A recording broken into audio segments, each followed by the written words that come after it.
एक जंगल में एक चूहा अपनी पत्नी चूहिया के साथ बड़े आराम से रहता था। उन दोनों की इकलौती संतान एक छोटी सी चूहिया थी। नन्ही मुन्नी चूहिया के साथ उनका जीवन हंसी खुशी से बीत रहा था। देखते देखते नन्ही मुन्नी चूहिया बेटी जवान हो गई।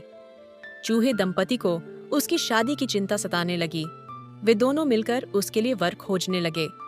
चूहिया ने चूहे से कहा, मैं अपनी बिटिया के लिए दुनिया का सबसे शक्तिशाली वर चाहती हूँ।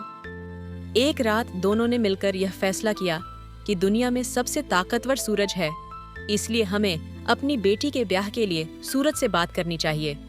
दोनों सूरज के पास पहुंचे।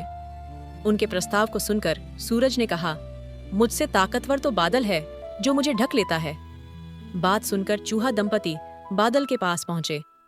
बादल ने उनकी बात सुनकर कहा, मुझसे ताकतवर तो पवन है जो मुझे अपने एक झोंक से तितर बितर कर देता है, इसलिए मेरा सुझाव है कि आप अपनी बेटी का ब्याह पवन देव के साथ करो। चलते चलते दोनों थक गए और एक मंदिर के पास में विश्राम करने लगे। इतने में पवन का झोंक आया तो दोनों सजग होकर बोले, पवन देवता, हमारी बेटी को अपनी पत्नी के रूप में स्वीकार करो। बादल ने आपको सबसे ताकतवर बताया है। पवन ने कहा, नहीं नहीं, मेरे से ताकतवर तो ये पहाड़ है जिसको मैं टस से मस नहीं कर सकता हूँ। ये बात सुनकर वे दोनों पहाड़ के पास गए। पहाड़ ने उनकी बात सुनकर कहा, किसने कहा मैं दुनिया में सबसे ताकतवर हूँ? सबसे ताकतवर तो मेरी तलहटी में रहने वाला वो चूहा है जो आए दिन मुझे कुतरता रहता है, मेरे आर पार बिल खोद लेता है। इसलिए मेरी राय है कि तुम किसी चूहे से उसकी शादी करो।